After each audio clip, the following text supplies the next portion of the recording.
నమస్తే మేడం. నమస్తే అండి. మేడం, ఈరోజు జరిగిన 4 రోజులు పోలింగ్ అయ్యి 4 రోజులు అవుతుంది. కానీ ఇంకా ఉద్రిక్తత కొనసాగుతూనే ఉంది.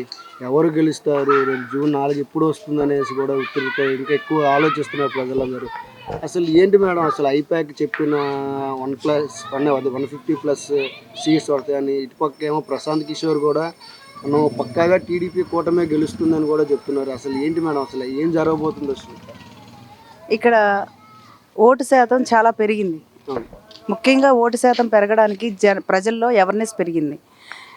ఎందుకనంటే జగన్మోహన్ రెడ్డి గారు మహిళలకి ఏదైతే మహిళా సాధికారత తీసుకొచ్చి మహిళలకి ఒక బలం కలగజేసి నేనున్నాను అన్నగా అని మహిళలకు ఏదైతే ధైర్యాన్ని కలిగించారో అదంతా కూడా మహిళలు ముందుండి మా అన్నని మేము గెలిపించుకోవాలి అనే ఒకే ఒక కారణంతో ఎవ్వరూ కూడా మిస్ అవ్వకోకుండా మహిళలందరూ కూడా ఓటేయడానికి సిద్ధమయ్యారు.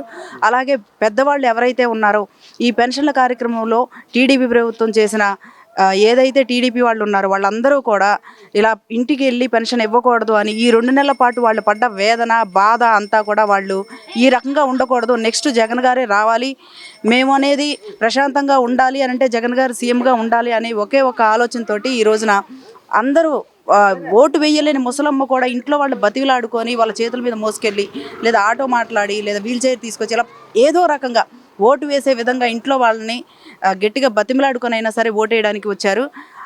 మనకు ఆ వేసే విధానమే తెలుస్తుంది. ప్రతి ఒక్కళ్ళు కూడా జగన్మోహన్ రెడ్డి గారు సీఎం గారు రావాలి అని బలంగా నమ్ముతూ ఓటేయడానికి వచ్చారు. ఈ రోజున విధ్వంసకాండలో ప్రతి ఊర్లో కూడా అరాచకాలకు పాల్పడుతున్నారు. ఎందుకనంటే ఓడిపోతున్నాం అనేది వాళ్ళకి భయం కలిగించింది. ఆ భయమే వాళ్ళలో మనం ఎలాగో ఓడిపోతున్నాం, వీళ్ళు విధ్వంసకాండలు చేయాలి, వీళ్ళు రెచ్చగొట్టాలి, ఏదో రకంగా ఎలక్షన్ ఇచ్చేయాలన్న ఆలోచనతోటి ఎలక్షన్ జరిగే రోజు కూడా అనేక చోట్ల విధ్వంసకాండలు చేశారు. అంటే వాళ్ళలో భయం అనేది ఉండబట్టే కాబట్టి మేము చేయలేదే. వైఎస్ఆర్సీపీ తరఫున ప్రతి ఒక్కళ్ళు కూడా ఎంతో సమన్వయంతో ఎంతో ఓర్పుతోటి ఎలక్షన్ దగ్గర నిలబడితే వాళ్ళని రెచ్చగొట్టే విధంగా వచ్చి గొడవలకి దిగారే తప్ప వీళ్ళందరూ చాలా ఓర్పుగా ఉన్నారు. మీరెందుకు అంత భయపడుతున్నారు అంటే మీరు ఓడిపోతున్నారని మీకు తెలుసు.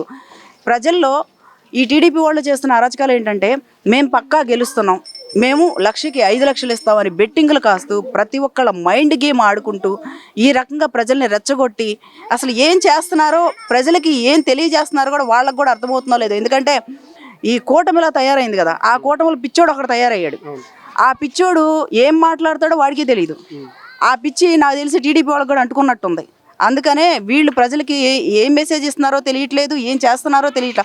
ఓడిపోతున్నాం అని భయం పట్టుకుని చూసారా, అది వాళ్ళలో కూడా పిచ్చి రేకెత్తింది అనేది చెప్పగలను. మరి ఓడిపోతారని చెప్తున్నారు మీరైతే. పక్కనైతే ఐపాక్లో సూత్రధారి, ఇప్పుడేమో టీడీపీ గెలుస్తారు, ఒకప్పుడు ఐపాక్లో సూత్రధారి ప్రశాంత్ కిషోర్ ఇప్పుడు టీడీపీ గెలుస్తుందని కూడా చెప్తున్నారు కదా. అదే ఐపాక్ టీము మరి మేము కూడా గెలుస్తామని చెప్పి జగన్ అన్న బల్లగుద్ది మరి నేను గెలుస్తాను అని చెప్పాడు. ఏ నమ్మకంతో చెప్పగలిగారు ఆయన?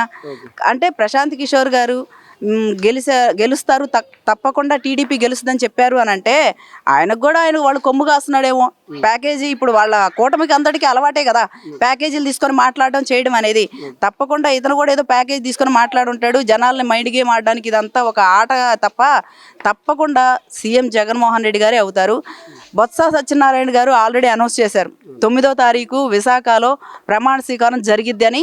అందరూ కూడా ప్రిపేర్ అయిపోయారు 9వ తారీఖు వైజాగ్ వెళ్ళాలి అని. ఇంతకు మించిన రుజువు ఏం కావాలి?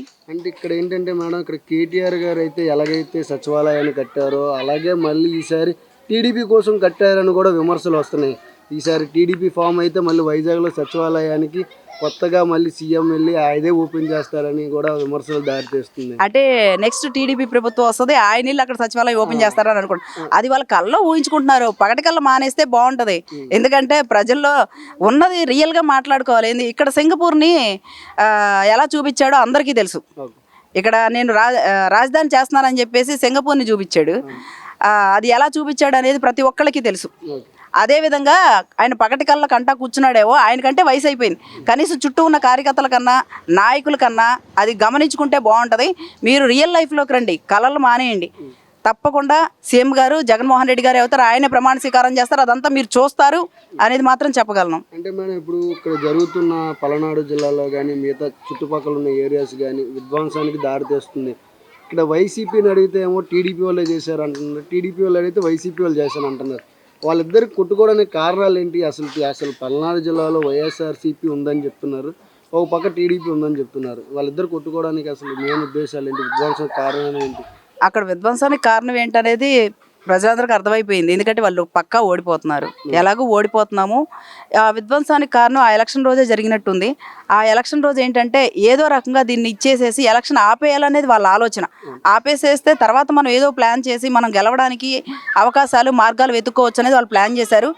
టీడీపీ వాళ్ళే చేశారని వైసీపీ అనడానికి, వైసీపీ వాళ్ళు చేశారని టీడీపీ అనడానికి అక్కడ రుజువులు సాక్ష్యాలు అందరికీ తెలుసు. అన్ని రుజువులు ఉన్నాయి, సాక్ష్యాలు ఉన్నాయి. ఇంకా ఒకళ్ళ మీద ఒకళ్ళు బ్లేమ్ చేసుకోవాల్సిన అవసరం లేదు. వైసీపీకి అయితే విధ్వంసకాండలు చేయాల్సిన అవసరమే లేదు. ఈ 5 సంవత్సరాల్లో కూడా ఎన్ని రెచ్చగొట్టే ఇది చేశారో, ఎంత హీనమైన చర్యలు చేశారో, ఎంత హీనమైన మాటలు మాట్లాడారో. ఇన్ కేస్ భారతమ్మ వాళ్ళ ఫ్యామిలీ మెంబర్స్ అయ్యుండి కూడా వాళ్ళ ఫ్యామిలీ మెంబర్లో భారతమ్మ గారిని ఎలాంటి ట్రోల్ చేశారో టీడీపీ ప్రభుత్వం అనేది అందరూ గమనించుకున్నాం. ఫ్యామిలీ మెంబర్స్ని ఏ విధంగా తీసుకొస్తారు? మీ ఫ్యామిలీ మెంబర్స్ని ఏదో క్యాజువల్గా ఒక మాట అన్నందుకే ఆయన ఏడ్చి గగ్గోలు పెట్టి మావిడిని ఇలా అన్నారని చెప్పేసి అని మాట్లాడారు మీడియా ముందు. మరి ఒక ఫ్యామిలీ మెంబర్ సీఎం భార్య, అతను మాజీ సీఎం, మరి సీఎం భార్య అయిన నుండి ఆవిడని ఎలా తీసుకొచ్చారు? ఆవిడని ఎలా తీసుకొచ్చి మీరు ట్రోల్ చేపిస్తారు? సరే, మీ కార్యకర్తలే ట్రోల్ చేస్తున్నారు, అప్పుడు మీ బుద్ధి ఏమైంది? నువ్వు ఒక నాయకుడు కదా, మాజీ సీఎం కదా. నేనే ఇలా బాధపడ్డాను, ఒక సీఎం భార్య ఉండి ఆవిడ ఎంత బాధపడింది, ఇలాంటి చేయకూడదు నువ్వు చెప్పుకునే జ్ఞానం లేదా? ఈ విధంగా చేస్తున్నప్పుడు వాళ్ళు ఎలాంటి అరాచకాలు చేస్తున్నారు అనేది అందరికీ తెలుసు. అదే అరాచకం వాళ్ళు ఓడిపోతున్నారని భయానికి గురయ్యి ఈ విధ్వంసకాండలు చేస్తున్నారు. ఇప్పుడు అధికారులు ఎవరైతే మళ్ళీ ట్రాన్స్ఫర్ చేసి బదిలీ చేసి కొత్త ప్లేసులకి అయితే ఎవరినైతే బదిలీ చేశారో అక్కడే కొత్త విధ్వంసానికి దారి తీసి, అంటే మరి ఆ అధికారులు ఎవరైతే ఉన్నారో, ఎవరినైతే మార్చారో, మరి వాళ్ళ తరపున ఏమైనా ప్యాకేజ్ తీసుకున్నారేమో, అందుకు వాళ్ళు సపోర్ట్ చేస్తున్నారా? లేకపోతే మా తరపున మేమేం చేయలేదు, మా తరపున అయితే మాకు క్లారిటీ ఉంది. తప్పకుండా వైఎస్ఆర్సీపీ అనేది విధ్వంసకాండాలు చెయ్యదు. ప్రజలకు న్యాయం చేయడానికే చూస్తుంది తప్ప అన్యాయం చేయడానికి అస్సలు చూడదు. అది ప్రజలందరికీ తెలుసు. ఇదంతా వాళ్ళు ప్యాకేజీ తీసుకొని ఎవరిని ఎక్కడ ఎలా చేయాలి, ఎలా తప్పు పట్టాలి, ఏ విధంగా ప్రజల్లో వీళ్ళ వైపున విధ్వంసకాండాలని సృష్టించి వాళ్ళ మీద తప్పుడు ప్రచారాలు చేయాలనేది ఒక వాళ్ళకి ఏం. అయితే రేపు జూన్ 4వ తారీఖున ఎలా ఉండబోతుంది? అసలు ఏంటి అసలు? జూన్ 4వ తారీఖు ధూమ్గా సీఎం జగన్మోహన్ రెడ్డి గారు వస్తారు. మేమందరూ బాణసంచాలు కావటం, హడావిడి చేయటం తప్పకుండా చూస్తారు. కాకపోతే ఏంటంటే వీళ్ళు ఇప్పుడే అరాచకాలు చేస్తున్నారు కాబట్టి తప్పకుండా ఆ రోజు ఎటువంటి సెలబ్రేషన్ చేయనివ్వకోకుండా అడ్డుపడతారు. అడ్డుపడినా సరే ఈసారి మాత్రం ఎవ్వరు తగ్గేదే లేదు, ఎక్కడ ఆపేదే లేదని కూడా మేమేంటి అనేది కూడా మేము కూడా చూపిస్తామని చెప్తున్నాం.